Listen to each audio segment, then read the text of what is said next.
और मुझे ये कहने में कोई परवाह नहीं। आज आप जानते हैं हमारे अपने लोग जिनके अंदर आज तक 2025 का आगाज हो चुका है, सियासी शूर पैदा न हुआ। हत्ता कि हमने देखा अगर हमारे उलमा मस्जिदों में मौजूदा दौर की क़यादत पर बात करें, लीडरशिप पर बात करें, तो पूरी पूरी कमेटी नाराज हो जाती है। मस्जिद में सियासत की बात, क़यादत की बात, एक आलिम ने, इमाम साहब सियासत की बात करते हैं, क़यादत की बात करते हैं, नहीं साहब सियासत हराम है। याद रखिएगा, सियासत हराम और नाजायज नहीं है। मस्जिदों की हिफाजत के लिए सियासत करना बाइसे सवाब है। मदरसों की हिफाजत के लिए, नामूस रिसालत के लिए मौजूदा दौर में सियासत में हिस्सेदारी ये गुनाह नहीं है। कुछ लोगों ने कहा हम सियासत नहीं करेंगे। हमने कहा बहुत अच्छी बात है, आप नहीं करेंगे, सियासत आपके साथ कर दी जाएगी। आप सियासत नहीं करेंगे, सियासत आपके साथ कर दी जाएगी। आप ये कह रहे हैं नहीं साहब मस्जिद के इमाम को ये नहीं बोलना चाहिए था। क्यों नहीं बोलना चाहिए था? नहीं साहब मस्जिद में इस तरह की बात होगी, हम जिम्मेदार हैं, हम सदर हैं, हम सेक्रेटरी हैं, हम खजांची हैं, हमसे सवाल और जवाब होगा, हम क्या जवाब देंगे? मैं ऐसे लोगों से हाथ जोड़ के कहता हूँ, ये जो तुमने मस्जिद की सदारत और क़यादत का जिम्मा लिया है, तुम्हारे बस का नहीं है, छोड़ दीजिए। ये मनसब किसी मर्द के हवाले कीजिए, ये मनसब किसी मर्द के हवाले कीजिए। आप छोड़ना क्यों नहीं चाहते? मैं ऐसे लोगों से बड़ी मोहब्बत से कहता हूं, कुर्सी है तुम्हारी, ये जनाजा तो नहीं है। कुछ कर नहीं सकते तो उतर क्यों नहीं जाते? कुर्सी है तुम्हारी, ये जनाजा तो नहीं है। कुछ कर नहीं सकते तो उतर क्यों नहीं जाते? उलमा को दबाइए मत। आप बोलना नहीं जानते, आपके पास जबान नहीं, आप कौम की क़यादत नहीं कर सकते, आप कौम का मुद्दा बयान नहीं कर सकते। अल्लाह ने कौम में जिस आलिम को बोलने की सलाहियत दी है, गैर नहीं, आप अपने होकर जबान पर पहरे बिठा रहे हैं। इससे बड़ा जुल्म उम्मत में और क्या हो सकता है? अल्लाह ने जिसे बोलने की सलाहियत दी है उसके दस्तो बाजू बनिए और ये कहिए जो हक है अलल ऐलान बोलिए। आज बहुत सारे उलमाए किराम भी मुझसे कहते हैं, कई बार जलसों में जाता हूँ, हजरत क्या बात है, कोई नुस्खा बताइए। हम लोग जुमे में तकरीर करते हैं, बड़ी माजरत के साथ मैं आपके इलाके की बात नहीं कर रहा हूँ, ये मुझे नहीं मालूम यहाँ क्या सिचुएशन है। बहुत सारे जलसों में ऐसा होता है, उलमाए किराम मिलते हैं, कहते हैं हजरत ये बताइए, हम लोग जुमे में तकरीर करते हैं, 1:30 बज जाता है, मस्जिद खाली पड़ी होती है, हमारी कौम के नौजवान 1:30 बजने का इंतजार कर रहे होते हैं कि 1:30 बजे हजरत की तकरीर खत्म हो तब जाके खुतबे में शरीक हो। क्या बात है?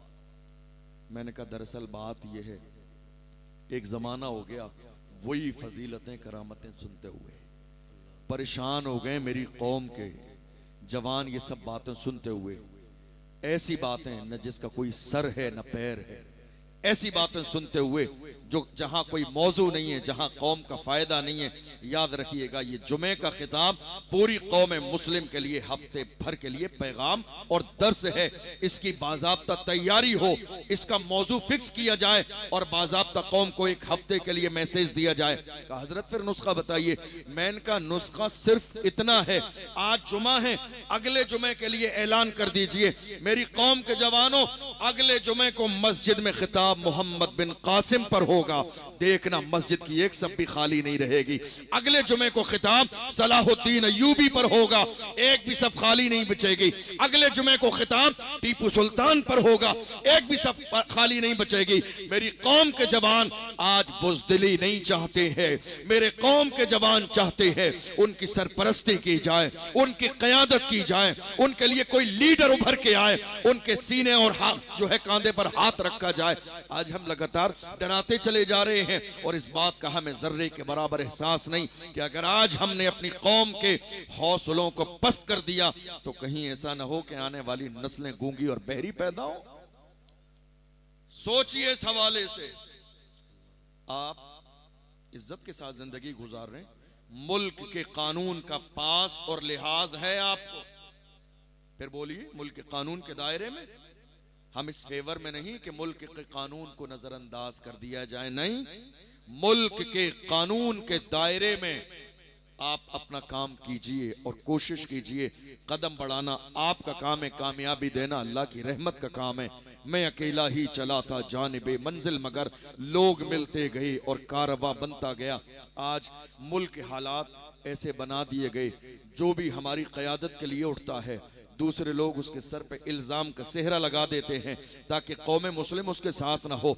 कोई भी आके हुकूक की बात करता है, कोई भी आके नामूस रिसालत की बात करता है, लोग बाज़ाब्ता आके उसको जो है इल्जाम लगा के कौम मुस्लिम को जो है बाज़ाब्ता ज़हनी तौर पर मशकूक कर देते हैं, ये ऐसा है, ये वैसा है। वरना हम ये देख रहे हैं मुल्क के कोने कोने पर कोई भी बात हो, बोलने वाला सिर्फ एक ही है।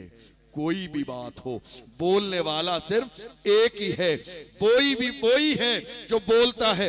बात अगर नमाज की हो, बोलने वाला एक ही है। बात मस्जिद की हो, बोलने वाला एक ही है। बात नामूस रिसालत की हो, बोलने वाला एक ही है। बात निकाह तलाक की हो, बोलने वाला एक ही है। बात सीए और एनआरसी की हो, बोलने वाला एक ही है। बात पहलू खान की हो, बोलने वाला एक ही है। बात कौम मुस्लिम की हो, बोलने वाला वही है। हमने देखा है जिसकी टोपी पर नक्शे नालेने मुस्तफा मौजूद है, जिसकी टोपी पर नक्शे नालेने मुस्तफा मौजूद है, हम समझ गए जो मुस्तफा का वफादार होता है वो उम्मत का गद्दार कभी नहीं हो सकता। जिसने मोहम्मद अरबी सल्लल्लाहु अलैहि वसल्लम के नामूस पर पहरा दिया हो वो कौम का गद्दार कभी नहीं हो सकता। दरअसल ये साजिश है, ये साजिश है दुनिया की कि आप किसी उठने वाली आवाज के हिमायती ना बने।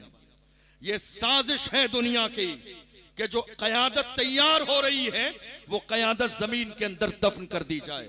ये साजिश है दुनिया की। दुनिया किसी भी उठने वाली कयादत को इतनी आसानी के साथ हजम करने के लिए तैयार नहीं होती है। मगर ऐ मेरी कौम के लोगों, याद रखो, अपने अंदर थोड़ा सा सियासी शूर पैदा करो। सियासत में हिस्सेदारी हमारा भी तो हक है। सियासत में हिस्सेदारी एक मुसलमान का भी हक है। सियासत में हिस्सेदारी हुजूर के गुलामों का भी हक है। ये कोई ऐसी चीज नहीं है।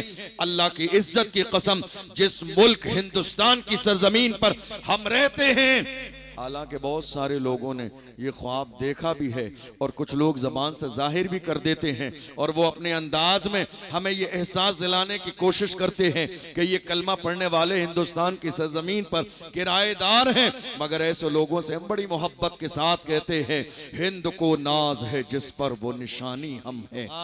हिंद को नाज है जिस पर वो निशानी हम हैं। ताज और लाल किले के यहाँ बानी हम हैं। न घबराओ मुसलमानों, खुदा की शान बाकी है। अभी इस्लाम जिंदा है, अभी कुरान बाकी है। ये दुश्मन क्या समझते हैं जो अपने दिल में हंसते हैं, अभी तो करबला का आखिरी मैदान बाकी है। हिंदुस्तान जब पड़ा वक्त चमन पे तो लहू हमने दिया, जब पड़ा वक्त चमन पे तो लहू हमने दिया। आज कहते हो कि गुलशन में तेरा काम नहीं, अरे हम भी तामीर वतन में हैं बराबर के शरीक। हम भी तामीर वतन में हैं बराबर के शरीक। दरो दीवार अगर तुम हो तो बुनियाद है हम भी तामीर वतन में हैं बराबर के शरीक।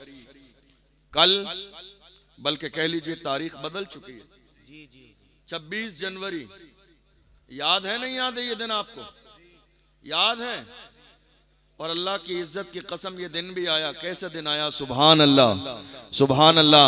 जब ये दिन आते हैं ना तो अल्लामा फजल हक खैराबादी की याद ताजा हो जाती है। कौन फजल हक?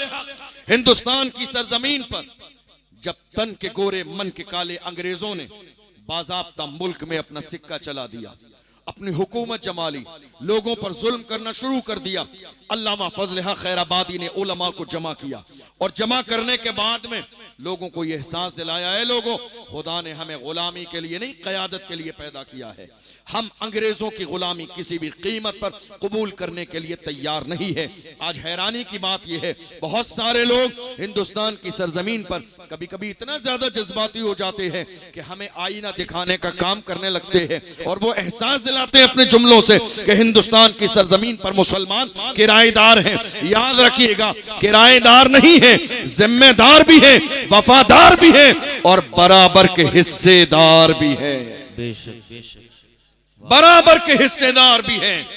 अल्लामा फजल हक खैराबादी ने इसे आलम में जमा किया उलमा को और अंग्रेजों के खिलाफ फतवे जिहाद तैयार हुआ। आप जानते हैं किसी मुहिम का आगाज करना बहुत इंपॉर्टेंट होता है। जब मुहिम चलने लगती है तो पीछे बहुत सारे लोग आके कारवां बना देते हैं, लेकिन शुरू करना बड़ा मुश्किल काम होता है। अल्लामा फजल हक खैराबादी ने जिहाद का फतवा दिया अंग्रेजों के खिलाफ। अंग्रेजों को खबर हुई, अल्लामा फजल हक खैराबादी को गिरफ्तार किया, काले पानी की सजा दी, जजीरे अंडमान निकोबार ले गए और काले पानी की सजा दी। ऐसे आलम में जब अल्लामा फजल हक खैराबादी अंग्रेजों के हाथ गिरफ्तार कर लिए गए थे, एक अंग्रेज ऑफिसर ने आके कहा था, मौलाना अब भी वक्त है, अंग्रेजों के खिलाफ जो आपने फतवा जिहाद दिया है वापस ले लो, आपकी जान बख्श दी जाएगी, आपको हुकूमत में मनसब दिया जाएगा, आपको रहने के लिए मकान दिया जाएगा, कोई ना कोई ओहदा दे दिया जाएगा, दुनिया की दौलत दी जाएगी। जानते हो हमारे सूरमा कैसे थे? अल्लामा फजल हक खैराबादी ने जब ये जुमले सुने थे तो आपने उस अंग्रेज के चेहरे पर थूक दिया, उस अंग्रेज के चेहरे पर थूक दिया और कहा, जालिम, हम मोहम्मद अरबी के गुलाम हैं, हमारे कलम का पावर यह है, जो हमारे कलम से फतवे लिख दिए जाते हैं हुकूमतें बदल जाती हैं, फतवे नहीं बदलते। हुकूमतें बदल जाती हैं, फतवे नहीं बदलते हैं। इस मुल्क की आजादी के लिए अल्लामा फजल हक खैराबादी को काले पानी की सजा दी गई। आज बहुत सारे लोग खुली आंखों से ख्वाब देख रहे हैं। डॉक्टर राहत इंदौरी ने कहा था, लगेगी आग तो आएंगे घर कई जद में, यहाँ पे सिर्फ हमारा मकान थोड़ी है, जो आज साहिबे मसनद हैं कल नहीं होंगे, किराएदार हैं जाती मकान थोड़ी है, सभी का खून है शामिल यहाँ की मिट्टी में, किसी के बाप का हिंदुस्तान थोड़ी है। हिंदुस्तान की सरजमीन कोई कम कुर्बानी नहीं है इस कलमा पढ़ने वालों की। 26 जनवरी लग चुकी है। आज उन महान शख्सियात का थोड़ा सा जिक्र करूं ताकि आपको मालूम पड़े इस मुल्क की सरहद और सीमा के लिए आपने कितनी बड़ी कुर्बानियां दी हैं। और ये कुर्बानियां सिर्फ 1857 तक महदूद नहीं थी। मुसलमान इस मुल्क की तिरंगे की इज्जत के लिए आज भी तैयार है, आज भी मुसलमान तैयार है। और दुनिया देखेगी जब भी इस मुल्क की आबरू बचाने के लिए जरूरत पड़ेगी तो कलमा पढ़ने वाले मुसलमान इंशाअल्लाह सबसे आगे नजर आएंगे। इसलिए कि मुसलमानों को यह मिजाज मिला हुआ है, जहां रहना है उस जगह से मोहब्बत करनी है। और अल्हम्दुलिल्लाह हमारा हाल यह है, हम अपने बुजुर्गों की तारीख सिर्फ इसलिए पढ़ते हैं ताकि हमें यह एहसास रहे कि हमारे बुजुर्गों ने हमें क्या पैगाम दिया है। इसी मुल्क की आजादी में अशफाकुल्लाह खान ने भी हिस्सा लिया। कौन अशफाकुल्लाह खान? जिन्हें मुहिम चलाने के बाद अंग्रेजों ने गिरफ्तार किया और सजा कैसी दी जानते हैं? अशफाकुल्लाह खान के जिस्म को जलाया। जिस स्त्री से आप अपने कपड़े प्रेस करते हैं ना, उसको गर्म किया और पूरे जिस्म पर लगाई अंग्रेजों ने। जब खाल जल गई तो उस पर लाके नमक लगाया। इस मुल्क की आजादी के लिए किसी और की नहीं, हमारी कुर्बानी। जले हुए जिस्म पर नमक लगाया और उसके बाद कहा, अब भी वक्त है, बाज आ जाओ। तो ऐसे आलम में अंग्रेजों के सामने भी अशफाकुल्लाह खान ने ललकार के कहा था, सरफरोशी की तमन्ना अब हमारे दिल में है, देखना है जोर कितना बाजुए कातिल में है, वक्त आने पर बता देंगे तुझे ये आसमां, हम अभी से क्या बताएं क्या हमारे दिल में है। नारे तकबीर, नारे रिसालत। कौन है ये? कौन है ये? किसी गैर की नहीं, हमारी कुर्बानी है हमारी। फिर भी हमसे ये गिला है कि वफादार नहीं, फिर भी हमसे ये गिला है कि वफादार नहीं। अरे हम वफादार नहीं, तू भी तो दिलदार नहीं। फिर भी हमसे ये गिला है कि वफादार नहीं। और आगे बढ़िए। इसी मुल्क की आजादी के लिए अल्लामा फजल हक खैराबादी ने मुहिम चलाई। अशफाकुल्लाह खान ने जान दी।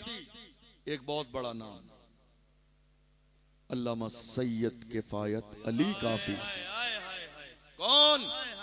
कौन जानते हैं? जब कोई बेबाक होता है, जब कोई बोलने लग जाता है, जब कोई डरता नहीं है, जब कोई खौफ नहीं खाता है, जब कोई परेशान नहीं होता है, तो दुनिया के लोग उससे पूछते हैं क्या बात है, डरते नहीं हो, खौफ नहीं खाते हो, रंजीदा नहीं होते हो, परेशान नहीं होते हो। इसका मतलब यह है कि बाज़ाब्ता दुश्मनों के सामने अगर इंसान इतना बढ़ चढ़ के बोल सकता हो तो मतलब यह है कि शायद उसका बैकग्राउंड बहुत ज्यादा मजबूत है। जानते हो आज कितने लोग पूछते हैं क्या बात है, डर नहीं लगता है, दबते नहीं है, बैकग्राउंड बहुत मजबूत है। मैंने कहा हाँ, बैकग्राउंड इतना मजबूत है, हम दबते नहीं है। बात सिर्फ इतनी है, क्या दबे जिस पे हिमायत कहो, पंजा तेरा शेर को खतरे में लाता नहीं कुत्ता तेरा। कौन? सैयद किफायत अली काफी। कौन किफायत अली? जरा शजरा तलाश कीजिए, बेबाकी को देखकर शजरा तलाश कीजिए। शजरा तलाश करेंगे पता चल जाएगा किफायत अली काफी का नसब आका हुसैन से मिलता है। हम समझ गए, अब ये डरेंगे नहीं, अब ये दबेंगे नहीं, अब ये छुपेंगे नहीं, अब ये रुकेंगे नहीं। क्यों? हुसैन का शहजादा है, अब ये छुपने वाला नहीं है।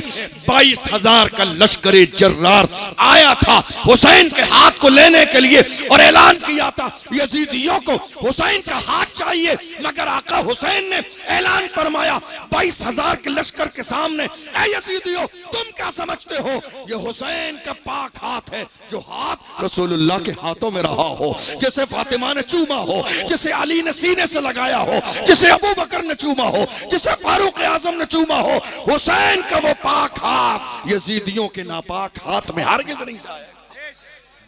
हुसैन का शहजादा सैयद किफायत अली काफी। आई बारी उनकी। अंग्रेजों ने उन्हें भी इस मुहिम में अलग अलग शहरों में जाके मुल्क की आजादी की मुहिम चलाई, अंग्रेजों ने पकड़ लिया। और आपको मालूम है बड़ी अच्छी बात, पकड़ा कैसे? पकड़ा कैसे? अपने ही लोगों में कुछ दलाल पैदा हो गए थे, अपने ही लोगों में कुछ दलाल पैदा हो गए थे, दलाली करने वाले।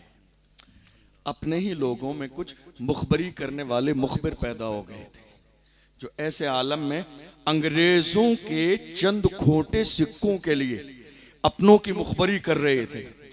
अल्लामा सैयद किफायत अली काफी को गिरफ्तार किया गया और अंग्रेजों ने कहा इन्होंने गद्दारी की है मुल्क के साथ, अंग्रेजों के साथ, इन्हें फांसी की सजा दी जाएगी। बाज़ाब्ता मुरादाबाद के चौराहे पर फांसी का ऐलान कर दिया गया अल्लामा सैयद किफायत अली काफी का।